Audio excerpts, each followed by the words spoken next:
Hey, Michael, thanks for coming on the show today. Thank you very much. Pleasure to be here. Thank you. Well, I appreciate it. I've been looking forward to talking with you and hearing more about what you guys have going on with Canon Safety.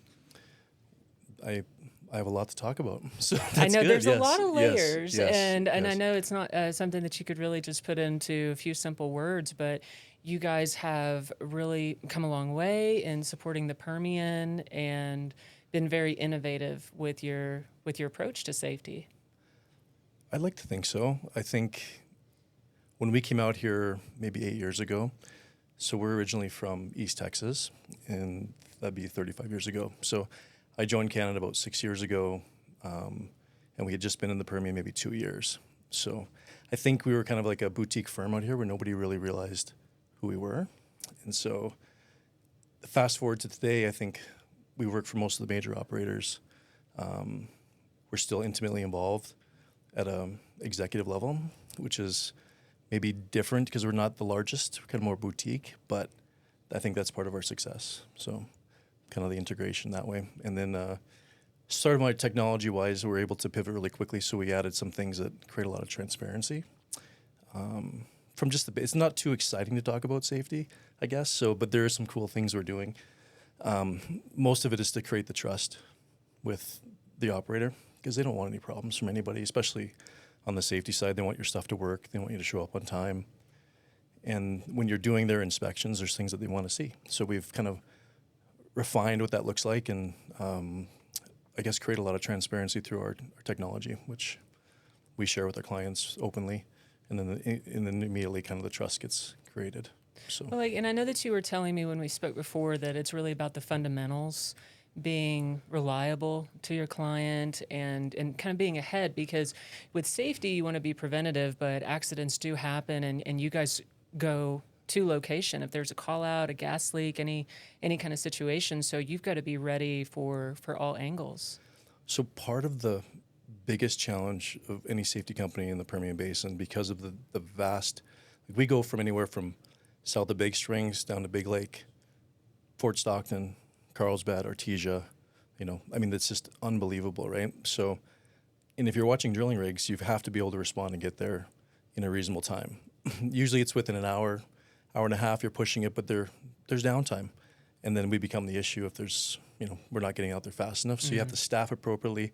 It's 24/7, 365. And I think through our previous experience in the Haynesville, when, where we cut our teeth, we've defined how we can get there, have enough staff, be there, and show up to whatever emergency it is. Yeah. And most of our calls are, if you give us an hour or two to get out there, that's about as much time as we usually get. Very rarely do we get more than that. And so that's very hard in an operation if you're not really dialed in. So I'm pretty proud of that. That's absolutely something to be proud of. Yeah. And it's very necessary because, with the way that the Permian has evolved, especially in the last 10 years, safety has become even more important. It's always been talked about, but the way that we've done business and work in West Texas, a lot of times it's a very cowboy approach.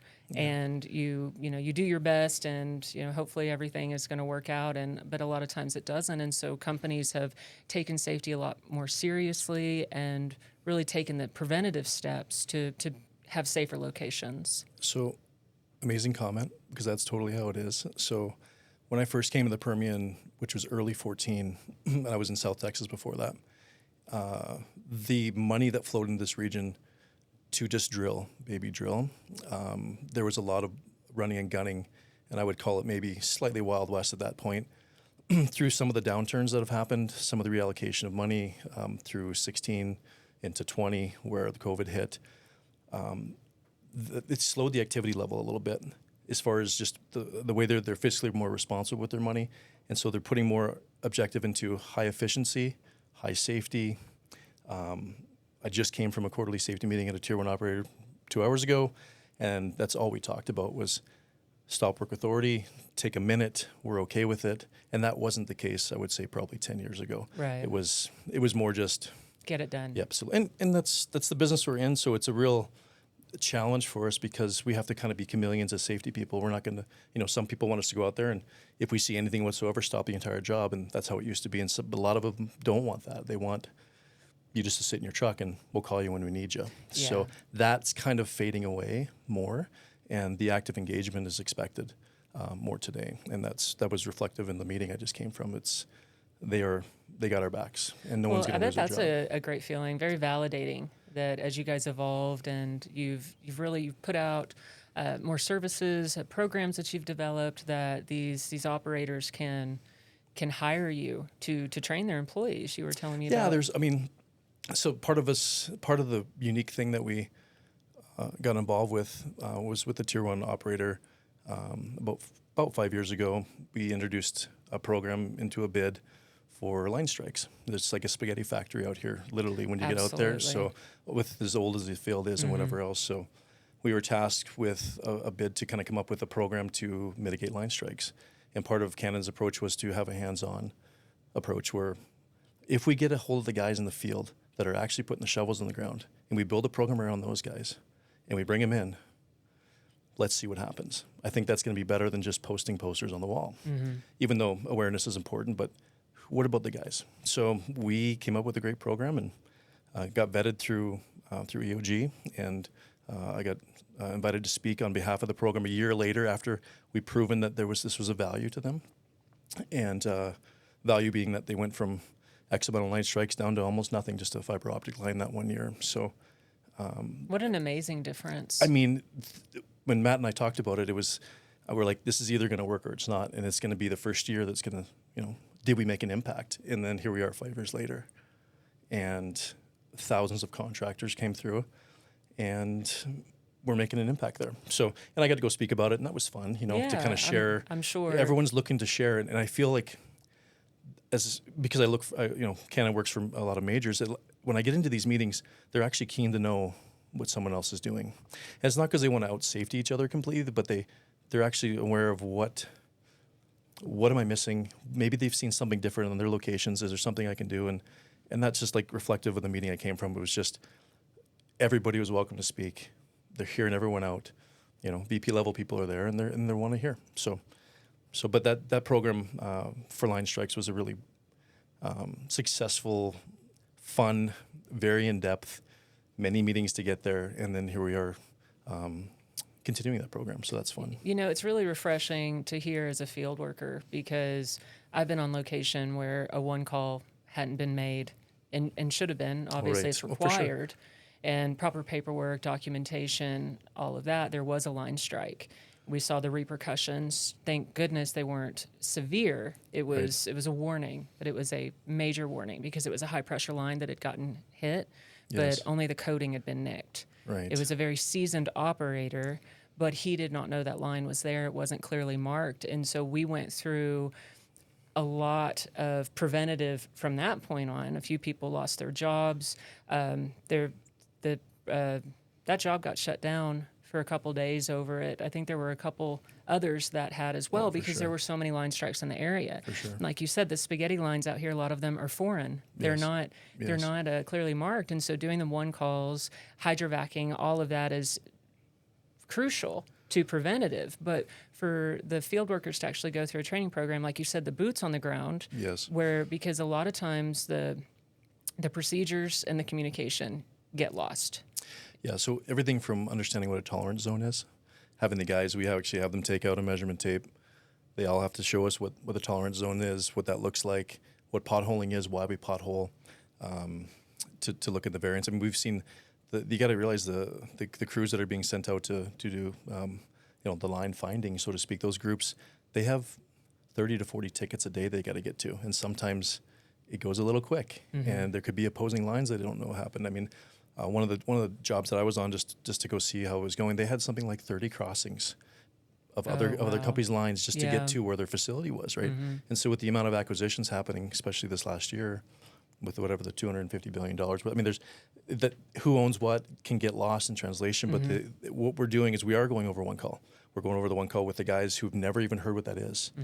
And not that they're going to call it in, but it's important to know that when they start their safety meeting in the morning, they actually are going to know what the one call sheets are supposed to be on location before they even start that job. So hopefully somebody says something. Yeah.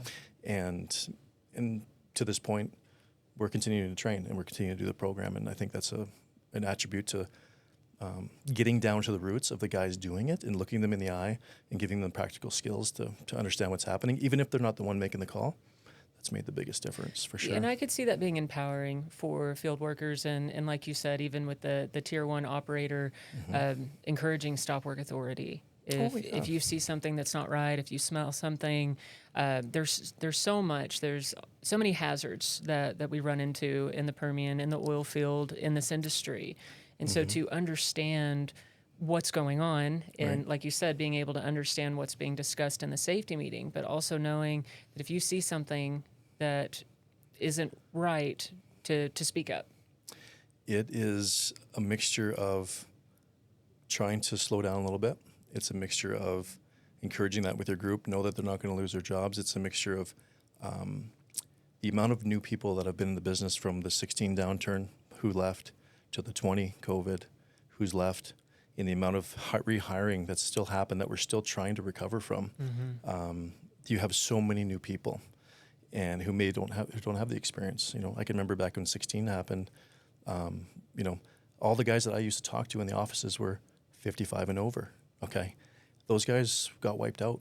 Okay, so you're bringing in younger, newer engineers that are relatively around my age or a little bit, you know, within 5 years, and it's a whole different world 10 years later for me. I'm literally dealing with people that my kids are the same age, but that wasn't what it was like 10 years ago. So I think they have a more conscious aspect of maybe they don't know, they haven't got I've done it 100 times this way, we're going to do it. So they're a little more open. And I think that's bleeding through a lot of the contractors and operators. But part of the problem is when you bring in new people, if you don't have a fundamental system set up within your organization that's going to train them through a proper mentorship program and all these things that you've got to do to take your time, which costs money, by the way, and allocate that time, then you're missing the boat a little bit, and you're going to get people hurt no matter what you're doing. Right. But the Lions strike thing, glad you brought that up, because we need more of that kind of stuff. We really do. We really do, because that's something that can absolutely be prevented. If you follow procedures, if you're aware of your surroundings, and just being thoughtful of where we are. We all know that there are foreign lines in the Permian Basin. Whenever you're digging, you should assume. And like you said, the steps that we're taking now, the potholing, the hydrovacking, line finding, and even when we backfill now, there's a 2 foot, I think, tape that has to be put down. This was a few years back when we were doing that, so it may have evolved since then. Hopefully it has. But I think that a lot of what we've experienced here, the evolution of safety, is just things people we didn't think about it before, because you don't know what you don't know. Yes. So the evolution would be from, in the Permian, you see a lot of the wildcatter companies being bought up. Okay. Just as recently as, you know, the Diamondback merger coming in and the purchase of Endeavor and that kind of stuff. I mean, Endeavor's been here forever, you know, and those companies have started from the grassroots. And so, but they've come a long way, you know, in the last 7 years from where they came from till now is phenomenal. There's a huge leadership push into safety and the culture around that. And I see it with a lot of the people that we're working with. There's just it's not like it was 10 years ago. And we instituted a coverall program in our company, which is kind of the tendency in the West Texas is to have your button-up shirt and your FR jeans and whatever else. But we just decided to go to a coverall program, which isn't maybe the most fun in the summertime, but we got the 5-ounce lightest ones we can get, but we're trying to just make it easy that you can't mess that up. The guys are going to go on location, they're going to put it on, and we don't have to worry about just the little fundamentals that, and people appreciate that. Clients, they appreciate the extra thoughts to try to crayon the program.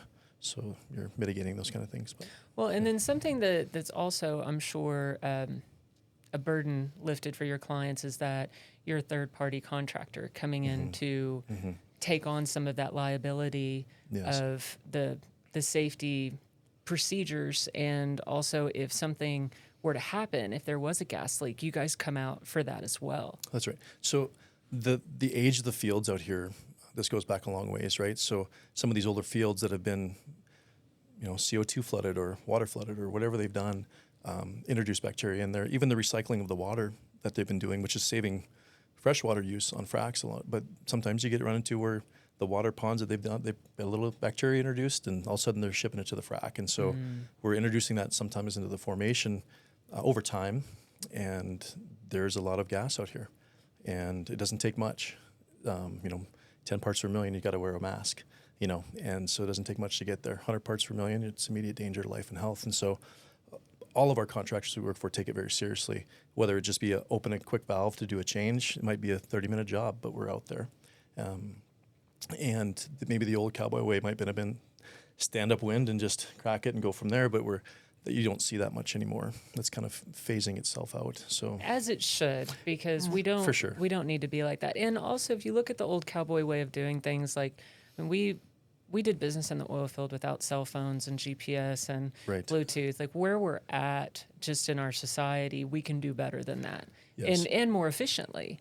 So it's not something that we're not having to invent the wheel necessarily, because we can communicate more effectively. we do, we vapor sample thousands of wells a year and report back to the operators so they can stay, they want to know where their wells are at. So not only is that safer for their pumpers and whoever else is going out there, so they can share that, what they're walking into, but it allows them to treat the well if they have to, or make sure we're out there if they need to. But there's an indemnification that comes from calling out a safety company, for sure, that has their own calibrated sensors that they don't have to worry about. That's going to allow them to allow us to take on that kind of liability. And so there is I think, do they like us being out there? I think the attitude is definitely changing to some operators that instantly the best thing they want to do is call us and make sure we're there.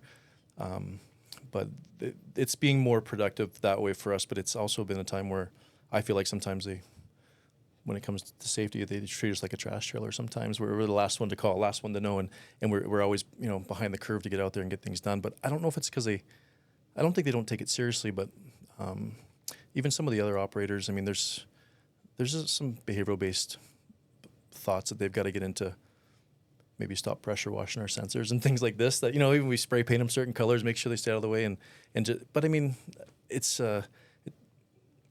it's nothing we don't deal with on a regular basis. That we talk to the company man, and they might have a meeting and say, "Hey guys, stay away from this. This is life saving equipment," and so we're real proactive that way. So I feel that culturally, it's nothing like it was 10 years ago when I was here. Well, and true that with the safety man and the actual operation being done, like those can be opposing forces. Yep. Is you could have someone that's just wanting to put a feather in their hat and shut the job down. But Right. if you have an actual safety procedure that you follow, that we're all abiding by, and that we do deal with life-threatening situations, Right. it's the safety that's there presently is keeping us all safe. And so there's a little bit, I think, of that cowboy mentality left over.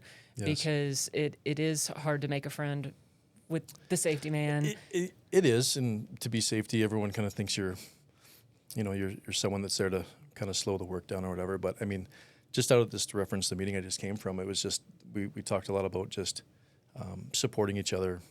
No one's going to get in trouble. Keep your eyes open. And when you do stop it, it's going to be something that's. Here's the thing: is that the newest guy on location who's never seen something before might stop it. Okay, might stop the job. Now, is it completely warranted? In his eyes, it was. He didn't understand something, so maybe that was something that was stopped. So, but the encouragement factor from almost all the operators this last several years has been, that's okay.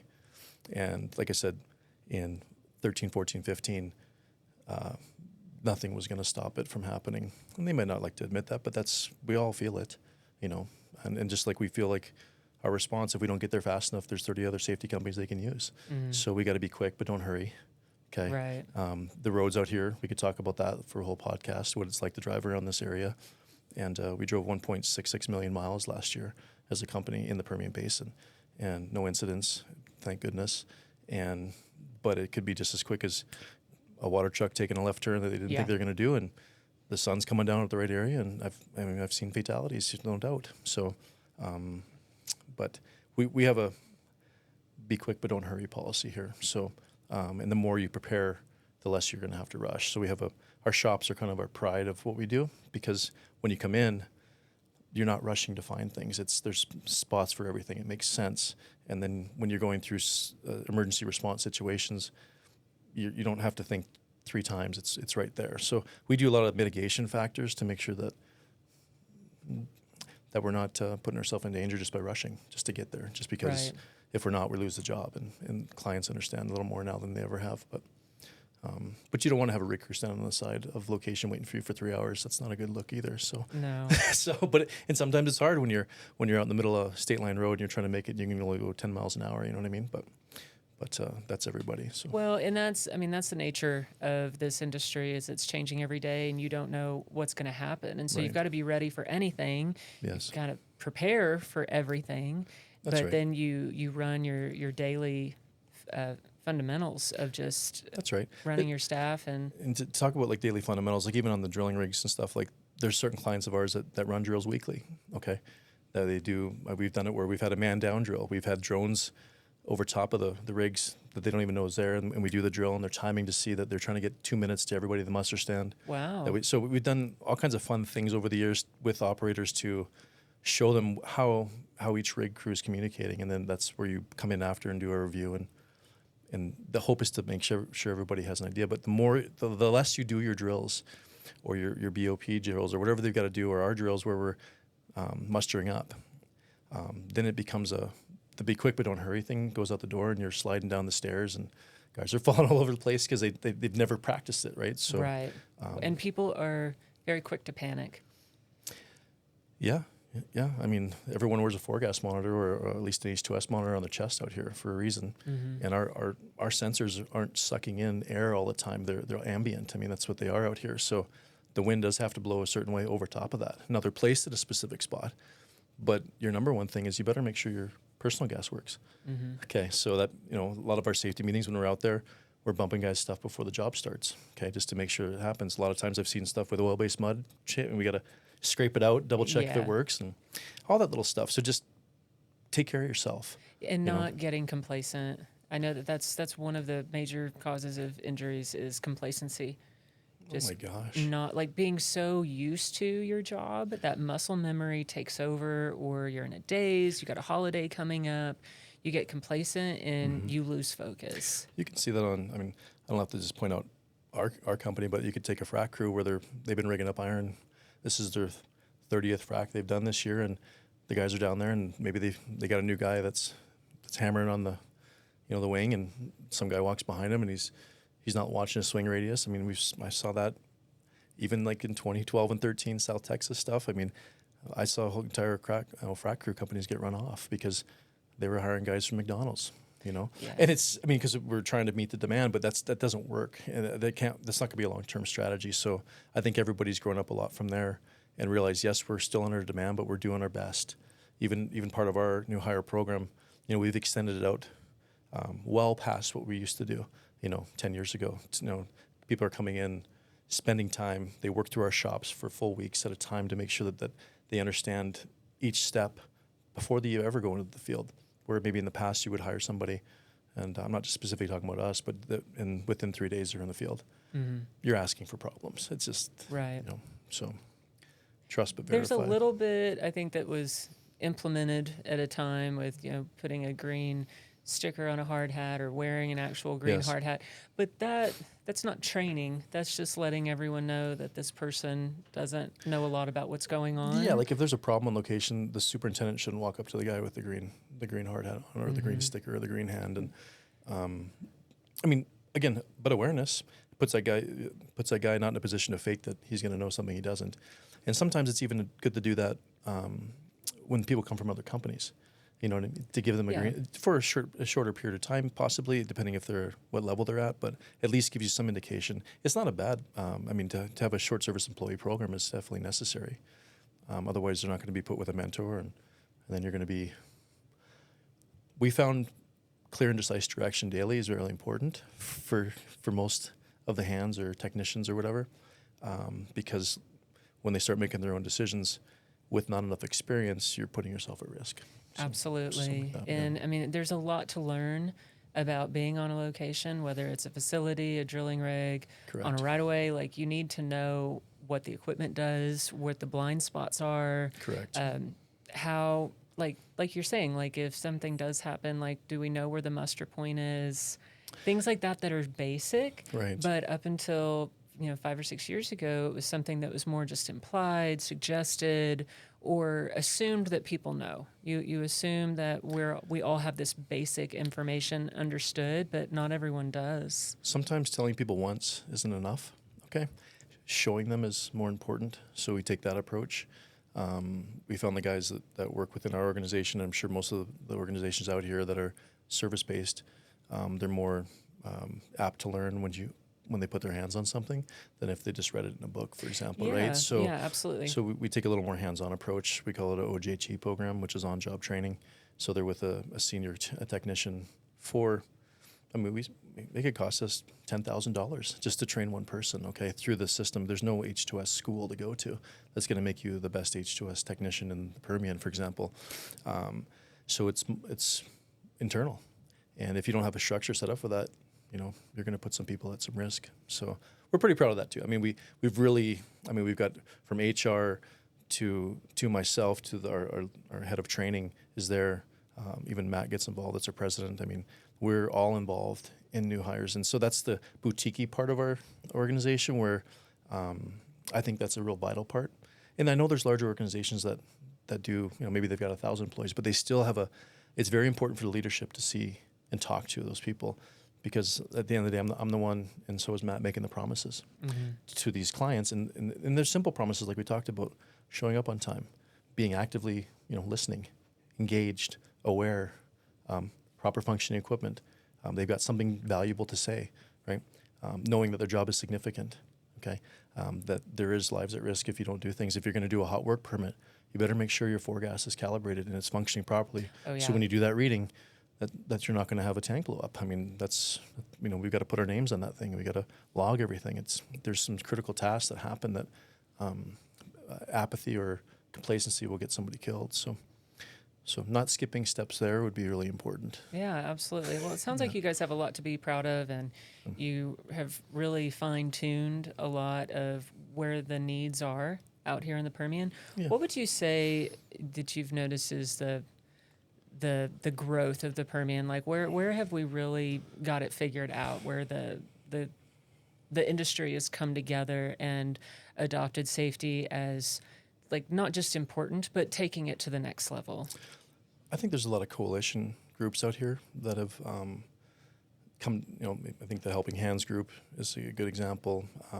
There's other groups that have formed where we're having commingling of some of the major operators to share findings.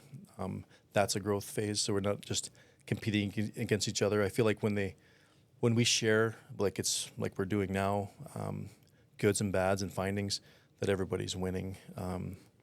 Everything from putting LEL sensors on rigs because maybe someone's rig burned down and they realize that there is issues out there with LELs, so we don't need to just worry about H2S. Maybe we should probably have that out there. They'll learn from other operators. Mistakes and maybe wins. So I feel like that's good. The 811 group on the line strike, it's very, very involved, very active in bringing in the operators, bringing in goods and bads. And so I've been a part of those discussions, and the openness and sharing has been, I think, the biggest thing that I've seen to forward base the Permian Basin. The rig counts go up and down here, and I think if you look 10 years ago, I think it was about 1,900 rigs in the United States. Now there's probably about 750. So for us to ramp up, so to speak, to grab more rigs in the Permian, there's not enough human beings to bring here. Mm-hmm. Okay, so that's one of our challenges here. And I think everyone's realizing that. So a lot of the major operators have kept their rig counts the same or dropped one or two. And it's not because they don't want to drill more, it's just that we don't have the infrastructure of people. We'd have to bring back something like 300,000 people to get the rigs up to 1,900 in the United States. And we don't have that many people left in this, that's just on drilling. That's not fracking crews and everything else. Mm-hmm. So I think the operators kind of realize what they're up against out here. And part of our challenge, just like every other service company, is there's only so many bodies here. So we have a program where we bring in people from out of region, house them, put them in man camps, put them in housing to keep you can't just rely on hiring locals in hops or locals in Midland. Oh, There's absolutely just not enough people. But it kind of seems like as an industry we've been moving forward in harmony then, because we didn't always have all of these man camps available. I can remember when Anadarko put that in. The one that's Target North, I think, is the first one and they were a part of building that back in 2014 and 15. And I remember being in a meeting with the head of procurement there, who's now actually at Exxon, and he was promoting that, hey, listen, we got a new man camp, we're part of it, everybody go there. Our guys, I don't know how much we spend on man camps per year, but it would be in the hundreds of thousands of dollars for a smaller company. We're not a big frac company or something where we book out 50 rooms, but I've got guys in rooms from Kermit to Orla, Big Spring here, but it's part of our program to, I think our operators also understand and are willing to pay for that. And why? Because we're closer to location, exposure hours are reduced, okay, which mitigates some of the kind of the risks that are involved with driving on these roads, and they're all about it. So I would say from our side, when the companies are willing to pay for something, the major operators, they see an HSC value benefit because they also do care enough to want us to keep guys rested. And try to go from our office in Andrews down to Big Lake and back. That's 118 miles one way. Yeah. And that's not even to location, right? So they understand that if it's a multi-day job, that we'll be staying in Big Lake, and they're okay to pay for that. And that's so that momentum shift is how we gauge what they're willing to do, is what they're actually willing to pay for.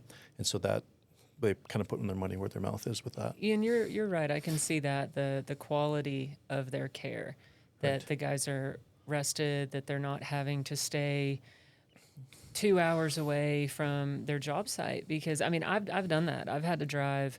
Imagine that. I know we all have, 100 miles one way. Right. Locals here in the Permian will say that if they can drive it, if it's less than 100 miles, they'll drive it before they have to stay away from home. Yes. But what we're willing to do, what we have to do, and sometimes you don't have a choice. Like when I worked in Orla in 2015, there were not RV parks and man camps, and there was not truck stops. There was one pump, and I talk about this a lot. It's so significant because you can see the evolution of it all. I stayed in Pecos. I was in a very sketchy part of town. Yes. There are several of those areas in Pecos. It's actually, Pecos has come a long way.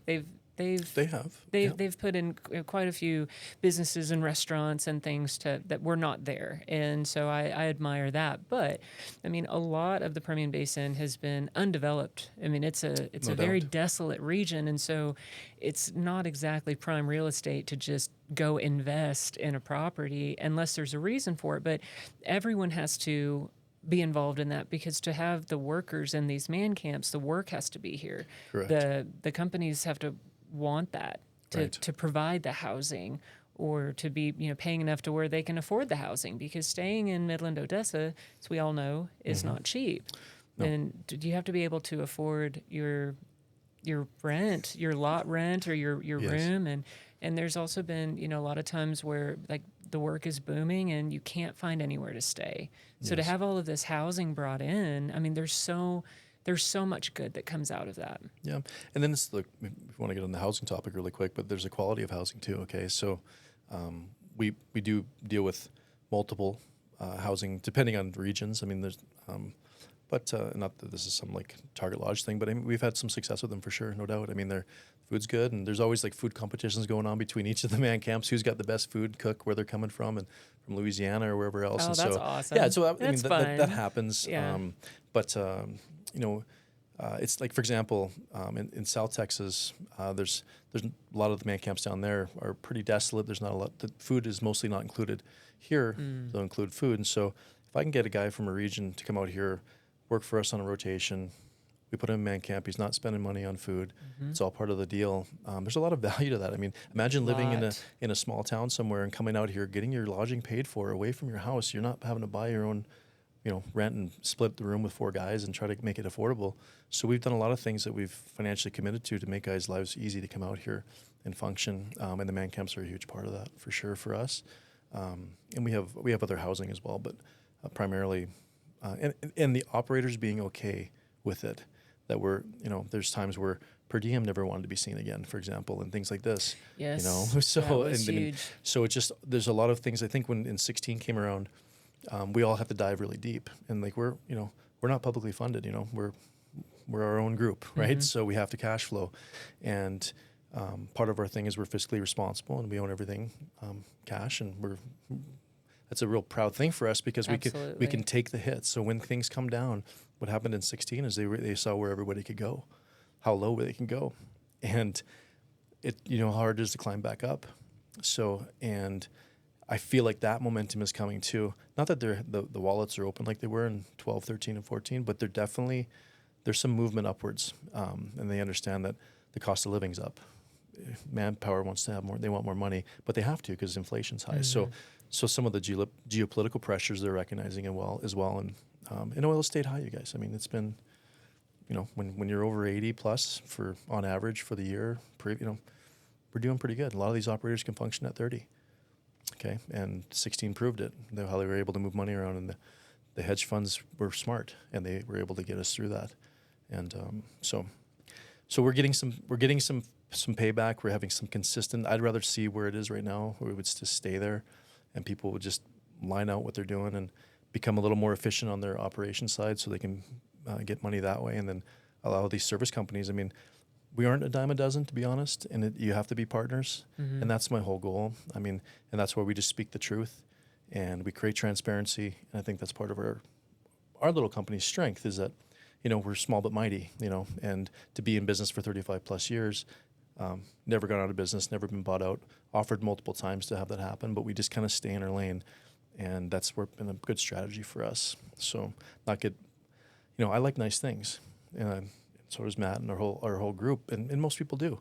But by going out and overextending yourself, you never know what's going to happen the next year. And we've been real responsible. And part of our success is we spend money where it matters. And, in that way, we're kind of an old school Texas company, to be honest, where, we don't overdo it, Yeah, So, and I mean, it's like you said, that's very responsible. yes. And it's allowed you that nice, slow, organic growth. Yes. And you guys can strategize and look at what you want to do. You're not just trying to stay ahead of the curve. You're not just trying to live inside these new means that you've created for yourself. Correct. Or you have a very proactive mindset.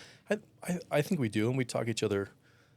We have things that we'd like to do, and we just chip away at them, right? And so all of a sudden we look back and go, hey, this is a good year, and we got this and this accomplished, and we're both in it for the long run. Our whole organization is in it for the long run, so we're not trying to hedge fund our way out of this, and then 3 years later we're going to start something else up. We're in that way we're family. I mean, you could get kicked out of this family, I guess, but we're still a family, and but we're very driven and to just do the right thing, and so we feel like that is a longer term strategy with relationships than over-promising, under-delivering, and then just picking up the pieces. So Yeah. Oh, absolutely. Because that's a very short-sighted mindset. You're trying to get in, make it happen, but you're not committed. Yes. But like you said, you guys are a tight-knit group Yes. and always have been. Yes. And you want your relationships to be the same outside of the company. And I'm not saying that we're susceptible to anything that can go wrong. You know what I mean? I mean, as much as we want things to go right, a tire could blow out, a sensor could go faulty. They have a span of life that they exist, and they're out in the middle of the desert where there's wind and sun, and they might work well in the shops, but you put them out there for too long, and so there's a lot of oversight and maintenance and things that we always take it. The truth always wins. I promise you. Company men would rather hear that from you is, hey, we messed up, and here's why, and here's what we're going to do to fix it. But by the way, it's 45 minutes and we just got out there and we're ready to fix it. You know what I mean? So it's leaving those things to that they're just going to 5 hours later you show up and it's going to be okay. That's not going to work. So Right. So but be quick, but don't hurry. That's one of our. Yeah. We always say promises made, promises kept, and that's kind of what. Yeah. And so we make the promises, but we literally push every day to keep them, and it takes a lot of effort. That sets you apart. Yeah. Because there's a lot of promises made and then excuses made later. Correct. And so to be able to keep your promise, or like you said, anything can happen. And I mean, we have to be understanding to that. I Sure. mean, like this is the nature of the business. And like you said, I mean, just with equipment or weather conditions, I mean, anything's gonna happen. But I think having that solid relationship, someone that you can count on, that you know you guys are gonna make it right if something goes wrong, and you're Yes. dependable. And I Right. mean, obviously these operators trust you Right. and really appreciate the relationship. And so, and that's where, even last night, here's an example. So we were on a flow back. I've got seasoned guys on there. They're kicking off. I got my region managers out there. But last night at 8:00, I do a FaceTime with the group. Okay. And I just said, hey, just so you know. And we walked through some things. And I don't go to bed every night going, how much money do we make? I go to bed at night going, do my guys have the tools to keep the promises that I'm making? And I'm not even kidding you. So by leading that way, then the money follows. If you lead that way, as opposed to trying to get that extra $50 day rate from the above what you normally got last year to try to really, that's not a long-term strategy in my opinion. So if you can make it what you're billing and you know you're fair, you're gonna gain traction in long-term relationships out here. So Right. So Yeah, no, that's absolutely the mindset because it's such a cutthroat industry. yes. I mean, workers will leave for $1 more an hour. You know, client will choose somebody that's $100 less than what you bid it on, and Yes. that makes it difficult to conduct business because it's so flighty. It does. Yeah. And I mean, everybody just changes like the wind. But I think that there's a lot of us that don't want to be like that anymore. It's let's get some long-term relationships, people that you can count on, familiar faces, the Right. same quality being delivered. Like that's more valuable than that little bit of extra that you might get. It may look good on paper, but it also may be full of letdowns in the future. You might not have that same quality delivered that you're being promised. Like, and I don't know how this is going to come across, but I mean, like, when fuel went up, okay, to like $5 a gallon, okay, back in 2020, okay, our instant reaction within our organization wasn't to send out emails and change our fuel rate within the first 2 weeks.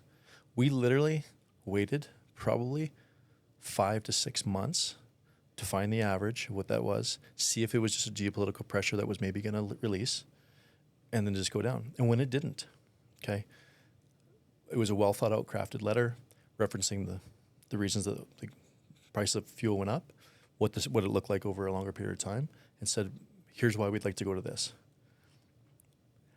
And it was welcomed with open arms, but it was a well thought out part.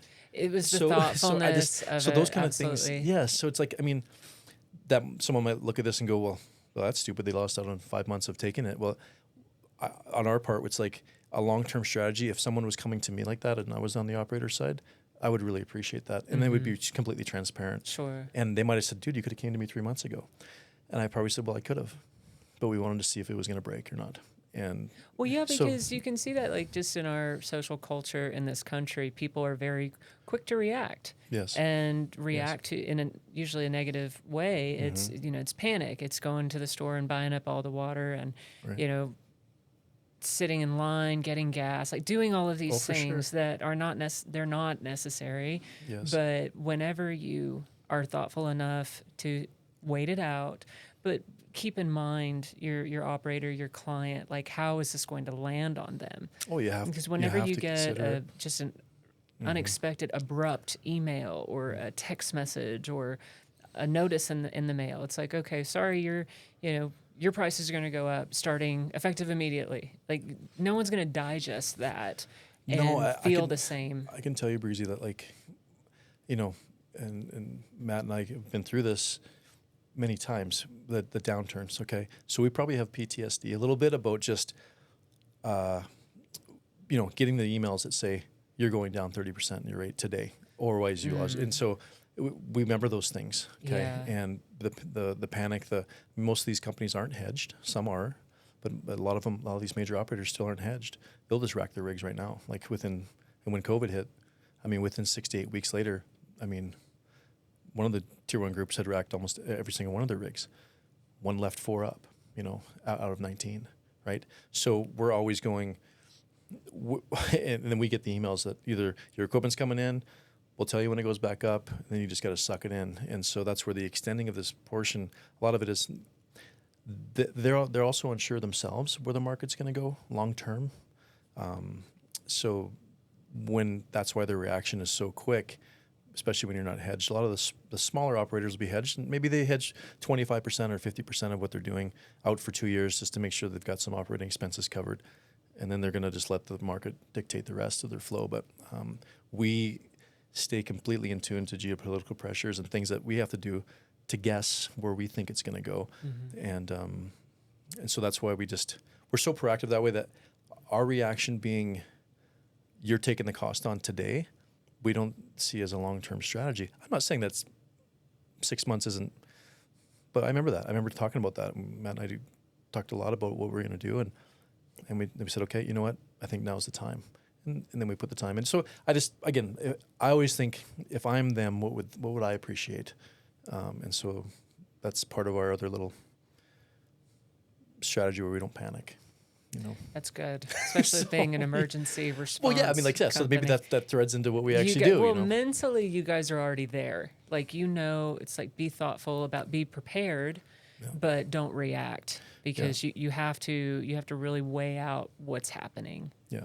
So part of our leadership group, we take care of ourselves. Okay, we work out, we watch what we eat. Almost zero drinking exists in our upper leadership whatsoever, whatever their personal choices, but I don't.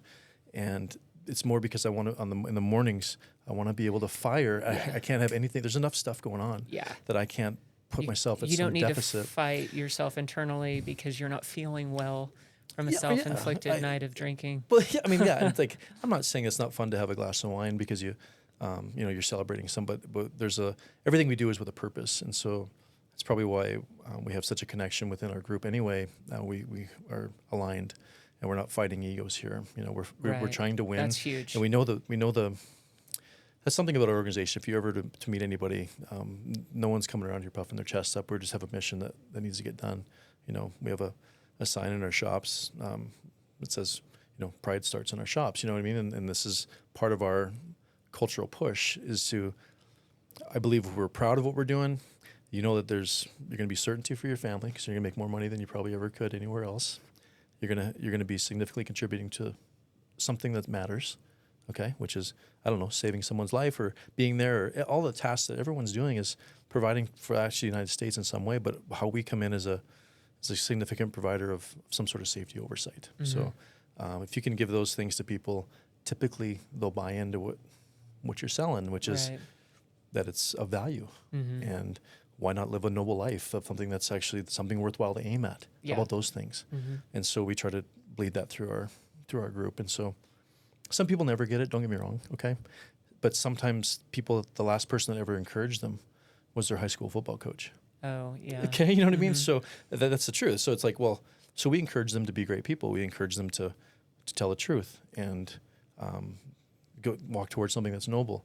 And in the process, you're working here. And hopefully that bleeds over in the rest of your life.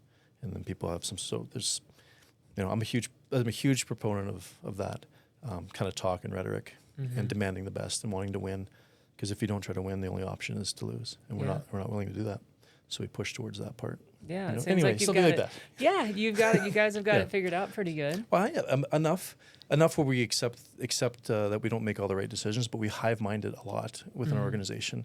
So we don't put it all on one person. We'll all get on a phone call and make sure we got it all angles, and then we move forward. But at least we can accept the result together, as opposed to blaming our operations manager every single time something goes wrong. Sure. And I think that high-mindedness is something that is very valuable, because you're lifting everybody up with that kind of mindset. Mm-hmm. And to really value your employees, not just working for your company, but teaching them life skills and really focusing on that mental drive. Correct. I think you are indirectly influencing them to do better at their job. Yes. By encouraging them to be better versions of themselves. I think they become a better partner in life. Mm-hmm. So, I mean, we have majority of males in the field. We have phenomenal women that work for us in the field as well, who are super particular, by the way. Okay, and that's what we need. And I was just talking to Rosie yesterday, and I'm like, you're an amazing. Okay, because they're kind of breaking the mold, so to speak, of what you see mostly in the field, probably what you were doing. You know what I mean? And there's certain women that can really handle that, and so. But on the male side, I always encourage them that, hey, you'll get better partners by having a focus, having something that you're actually striving for. Oh, absolutely. All these, right? So Yeah. I mean, a girl that would walk up to you and you've got a vision for your life, you're going to find someone that's a little higher caliber. And Absolutely. you know, right? You know what I'm saying? So I think so. Yes. So those are the Dial that in first. Yeah, exactly, right. Yeah. So because nobody wants to carry an anchor along in life. No. They might pull it for a while, but then eventually You they're going to gotta want to let drop go. it. That's right. And you just keep going without them, and they're That's right. still back there.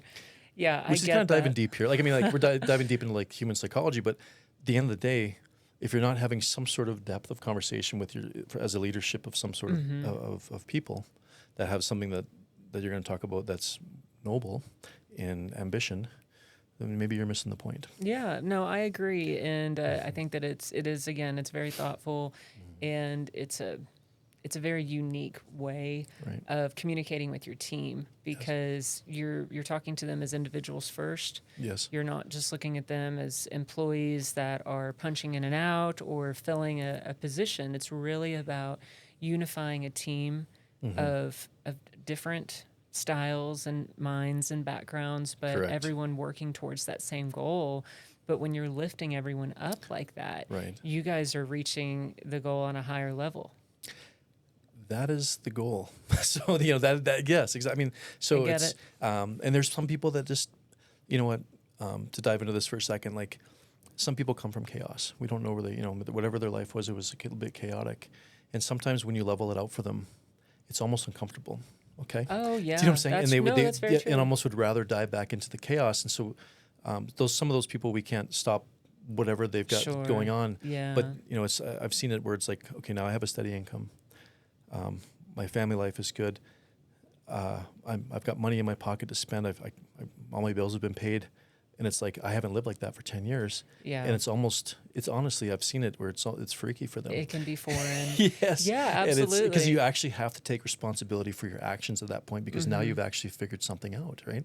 And so When you get out of survival mode, yes, that's a very different way of living. It is. Like your whole mindset is different, because you're not Correct. just trying to keep all of those things together. Now Yes. you can make moves, you can make decisions. part of it is you can't make excuses anymore. But also that the Yes. personal responsibility, I can Correct. see where that can overwhelm some Yes. and inspire others. Correct. So you don't win them all, but I think I'm never going to stop trying. It's part of my personal drive every day is to try to impact somebody, just to think slightly differently.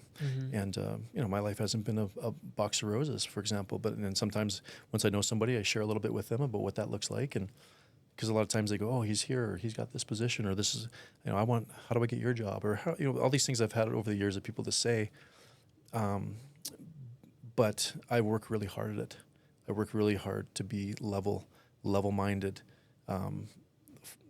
have some sort of forethought of where I'm going, and then it's reflective, especially when you're leading a team of men or women. They look at that person and go, something's different. What is it? And if you're willing to share and you have some genuine, want to impact them, you're going to be ahead of the game, and you might keep your people a little longer out here and anywhere. But out here, they need it. They need that. Yeah, they need the absolutely. impact. So It's there's a tax to working in the oil field mentally, physically, coming out of the work that you do with your body, being on location for so many hours a day, working in hitches, being away from your family. yeah. There's a lot that can drain somebody, and then Correct. you add in any other problems or issues they may be having. Just to get ahead of that curve Right. can be a mountain for some. Yes. And it's a lot when the industry can be chaotic, or Right. there can be a lot of miscommunication, or just a lot of lack of communication. And the more that we're transparent, the more we come together, the more we have conversations like this and unify in different ways, I think that just makes it stronger, because we're impacting the the industry, but we're also influencing the individuals that you do what's best for you. But here's some mentors, here's some resources, here's some great companies that you can work for to make it easier. Yeah, for sure. And I encourage anyone that listens to my show or that is involved in this community, like, let's continuously try taking it to that next level together, because we can do so much more that way. I think you brought up a good point that, a lot of people work out of region here, okay? And a lot of the drive is to make a better opportunity for themselves than they would in their local small town that they come from. And so, but the biggest thing that they are facing is their family, okay? The loneliness that happens out here, the guilt that may go through your mind of, am I doing the right thing? I missed my son's birthday, for example, or the dance recital that my daughter had, I missed. And we could all have untold stories of that, including myself, of things that you're making a sacrifice for. And so I think we talked about, that I live in Canada and I travel back and forth and have been doing that since the end of 2011. So starting in South Texas and up here since 2014. And how do you balance that? How do you how can you be a good father and be away like that? I can't tell you how many stories people ask me, I could never do that. Mike, how do you do that? And it's a systematic approach. It's, what do you value? And make sure you're taking care of those things. So if you value being a father and you're out here making a better living for your family, that's noble. But you have to communicate with your wife or your girlfriend. That has to be a priority when you're out here. Make sure you FaceTime every night. Make sure you connect with your kids. And I've been doing that. My son will be 13 in 2 days. Okay, so I've been doing that since he's born. And I can remember being in South Texas the first time he was 2 years old, and I FaceTimed him. That's kind of when it first came out, this FaceTime thing. And I said, "Hey, buddy." Instantly started crying. And I remember sitting there that night going, am I making the right decision? Like, what am I doing? Is this really a better life for Liam? But with me being away so far. And then fast forward till now, and he couldn't be more proud. He knows Matt, he knows our leadership group here, and he couldn't be more proud of what we're doing and making impacts. And it's because I've absolutely made that a priority. How do you exist away from your family? You have to communicate. And otherwise it goes down a real dark path real quick. And then it leads them into a dark path, and us as their employer, we're trying to manage the mess. So a lot of it mostly is the mess that's at home, because either you're not communicating properly, maybe your partner isn't on board with really what you're doing and understands it. Maybe you're being nefarious out here, and they're going to catch on. It's going to happen, just a matter of time. Okay. Yes. And so true. it leads down to a path of. But most guys out here, 90% of the guys that I've ever talked to out here who are literally working for a betterment of their family, have a very supportive home life because they're communicating. They're not doing anything nefarious, and they're really here for that reason. And so I live that life. And so when I have guys that I talk to that work for us, and I say, I understand, but this is the decisions you've made. Right. So it doesn't mean that it's a bad decision. It just means own it, make sure you're communicating, and then watch what happens. And a lot of guys end up working their way through it, okay, by just putting the priority in the right spot. You can do it, you know what I mean? Yeah. And, yeah, you really have to focus on that, because it comes down to the choice that you're making and standing by it, and there will be sacrifice and there is hardship regardless of what decision you make. But being proud of what you do, having that support at home, and being disciplined and staying away from the temptations that are out here, or for sure. getting caught up in things that aren't right for you, that they're not. And those are personal choices that we all have to make. And you can be tempted by anything, or you can get lazy. Like you said, communication is huge, and having to communicate and keep two places at once going. Right. And always, like you're traveling back and forth from Canada. You're in a totally different region. You're in a different country, and you have a completely different life there with your family than what you have here. And then being all over the place. And so being able to manage that, one thing that you have to do is distance yourself from things that aren't right for you. Like you said, as far as would probably be a good decision. That's huge. Yes. As far as, obviously activity, late night drinking, things like that are going to bring you down, but it's also going to weaken your mental state. And it's hard enough to make those sacrifices, even though you've stood by your choice, it can still be taxing on you. Yeah. I've always been a busy-minded person in general. And so if I can remember when COVID happened, and I mean, emails were coming in, cut your rates, rigs were coming down, and I can remember talking with Matt, and I'm like, I need something to fill my brain. So I went and learned guitar. Okay, so I literally that year of COVID, I sat there and bled my fingers, and that's how I kept my. So you have to define something that's gonna, and hopefully that what you find isn't gonna lead you down some dark path, right? So I chose guitar, and I'm not saying it's phenomenal that I'm some amazing player, but I can play some campfire tunes. You know what I mean? That's awesome. Or whatever. But That was a very proactive thing well, to do. yes, Constructive because with there's your different time. options. Don't get me wrong, right? But so the traveling part, the understanding what you're doing and the sacrifice you're making. I'm not alone. I remember being at an H&P rig onboarding. Okay, this is about 2 years ago. And of the 40 guys that were on that rig, were in that room, they all stood up and introduced themselves and where they were from to kind of get to know each other because that rig was being contracted out for the year. All 40 guys, not one from Midland or Odessa. Every single one of them, right? So I'm not alone by any means. I think this region, we've got guys from all over the place, right? Every other basin. They've been in North Dakota. They've been in Oklahoma. They've been in the Haynesville. They've been in Louisiana. They've been, all over the place. Could be from Canada. There's a lot of guys down here from that. So everyone is making that sacrifice. So it's just making sure you're with just whatever decision you made to be here, what's the purpose? Right. And so living a purpose-driven life, so to speak. And a lot of guys are younger, good money, and it's hard to make those decisions. But hopefully you're within a group that has a leadership group that maybe is something to aspire to, or hey, he's got something together. Why? Right. And so we just try to make those impacts. But and Midland itself, with the amount of community involvement that's happened in this last, let's just call it 6 or 7 years, 8 years, has really. I mean, look at the involvement from some of the majors in this area and the contributions they're making, and trying to really make a better life for the people who have invested to be here for the families. So there's some really great things here, and the people are open. Yeah. And I've got some really great friends here that know that I'm hard to tie down. You know what I mean? Because I come here to work. I don't come here to party, right? I come here to make an impact and do something responsible. Why be 28 hours away from your house driving and come down here to mess around? That's my mindset, and and it's worked out so well. And I'm blessed that the organization here allows that for me to happen too. Not everyone would do that, so I don't take that for granted either. Yeah. So.